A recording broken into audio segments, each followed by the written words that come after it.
Hello everyone, this is Monika and welcome back to my YouTube channel maths together. तो हम लोग class 11th की exercise 1.4 solve कर रहे थे। तो आज हम बात करते हैं क्वेश्चन नंबर 8 की। क्वेश्चन नंबर 7 तक हमने ऑलरेडी डिस्कस कर लिए। तो जिस किसी को भी वो क्वेश्चंस देखने हैं वो जाके प्लेलिस्ट में चेकआउट कर सकते हैं। ठीक है, तो अब हम 8th क्वेश्चन की बात करते हैं। तो 8th क्वेश्चन में उसने क्या पूछा है, which of the following pair of sets are disjoint. Disjoint क्या होते हैं? दो सेट्स, अगर मेरे पास कोई सेट ए है और कोई सेट मेरे पास बी है, ठीक है, तो उसको आप डिसजॉइंट कब कहोगे? जब इन दोनों का इंटरसेक्शन क्या आ जाए, फाई आ जाए, मतलब उन दोनों सेट्स में हमारा कोई भी एलिमेंट कॉमन नहीं होगा, तो उसको क्या बोलते हैं? डिसजॉइंट बोलते हैं। ठीक है, अगर हम वेन डायग्राम से इस चीज को समझते हैं तो हमने बताया था ये हमारा ए सेट होता है और ये बी सेट होता है। ठीक है, ये अलग अलग बनेंगे, इनके बीच में कुछ भी कॉमन नहीं होता, तो ये कोई भी पोर्शन शेयर नहीं करते आपस में। ठीक है, तो अगर किसी का वेन डायग्राम इस टाइप का बन रहा है तो वो क्या हो जाते हैं? Disjoint sets. और मैथमेटिकली देखें तो अगर मैं दो सेट्स का इंटरसेक्शन करती हूँ और वहां पे कोई भी एलिमेंट कॉमन नहीं आता, मतलब नल सेट आ जाता है, या फिर इस तरीके से empty set, null set, void set बोलते हैं हम इनको, तो इस तरीके से आ गया कि कोई भी एलिमेंट कॉमन नहीं आ रहा, तो उसको हम कहते हैं डिसजॉइंट सेट्स। ठीक है, तो अब इसमें तीन पार्ट है, हम वन बाय वन करके सॉल्व करते हैं। ठीक है, तो फर्स्ट में हमारा मान लो कि ये जो दे रखा है एक सेट, इसको ए मान लो, तो ये हो गया 1 2 3 4। ठीक है, ये ए सेट हो गया। अब हम लिख देंगे बी सेट। बी सेट उसने क्या बोला? X is a natural number. अब आपको पता है नेचुरल नंबर क्या होता है? 1 2 3 4 5 6 एंड अप टू सोन, है ना। और उसने कंडीशन लगा दी एंड x कहाँ से कहाँ तक लाई करेगा? 4 to 6 लाई करेगा, राइट।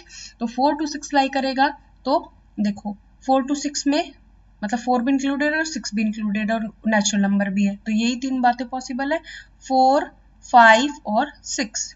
ठीक है, अब मैं निकालती हूँ इन दोनों का इंटरसेक्शन, ए इंटरसेक्शन बी। तो मैंने लिख दिया यहाँ पे 1 2 3 4, इसका मैंने इंटरसेक्शन कर दिया 4 5 और 6 के साथ। ठीक है, तो अब देखो ऐसा कौन सा एलिमेंट है जो इस सेट में भी है और इस सेट में भी है? वो है 4, है ना। तो यहाँ आ गया हमारा 4, तो ये तो एम्प्टी सेट के इक्वल थोड़ी ना है, ये तो एक सिंगलटन सेट है ना। तो यहाँ से हम क्या कंक्लूजन निकाल पाए कि ये सेट कैसा है? नॉट, ये सेट्स कैसे हैं? Not disjoint. ठीक है, ये डिसजॉइंट नहीं है हमारे।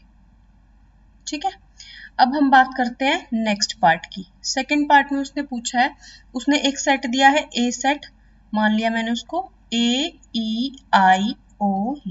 ठीक है, सेट ऑफ वोवेल्स हो गया।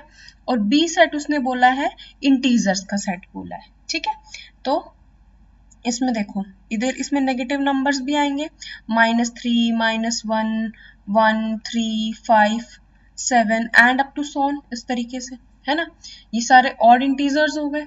अब देखो, अब इन दोनों का अगर मैं इंटरसेक्शन करूं, ए इंटरसेक्शन बी, तो देखो ये तो वोवेल्स है ना, और ये इंटीजर्स है ना। ये तो इंग्लिश अल्फाबेट्स की इंग्लिश अल्फाबेट्स है ना, और ये सारे क्या है? हमारे नंबर्स हैं। तो इन दोनों में कभी कुछ कॉमन आ सकता है? कुछ भी कॉमन नहीं आएगा, है ना। तो ये हमारा नल सेट हो जाएगा, एम्प्टी हो जाएगा, है ना। तो यहाँ से हम कह सकते हैं कि ए एंड बी आर कैसे हमारे? डिसजॉइंट है। ठीक है, अगर हम इसको वेन डायग्राम से बनाना भी चाहें तो हम दो सेट बनाएंगे ना, दो सेट अलग अलग सेट बनाएंगे, एक ये सेट और एक ये सेट, है ना, जिसमें ए सेट में हमारे वोवेल्स पड़े होंगे AEIOU, है ना, और इधर हमारे नंबर्स पड़े होंगे 1 3 5 7 -1 -3 एंड अप टू सोन, है ना। इन दोनों में कुछ भी कॉमन नहीं है, तो ये हो गए हमारे डिसजॉइंट। ठीक है, अब हम बात करते हैं थर्ड की। थर्ड में क्या कहा है उसने? x is an even integer. ठीक है, इवन इंटीजर की बात करी है, तो a मेरा सेट हो जाएगा, है ना। a मेरा कौन सा सेट हो जाएगा? यहाँ से देखो, यहाँ पे आ जाएगा सारे नंबर्स आ जाएंगे, -4 -2 0 2 4 6 and up to Son.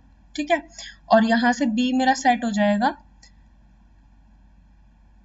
-3 -1 1 3 5 7 and up to सोन, है ना। ये तो ऑड इंटीजर्स और ये इवन इंटीजर्स, तो दोनों में कुछ कॉमन आएगा, दोनों का इंटरसेक्शन आ जाएगा हमारा 5।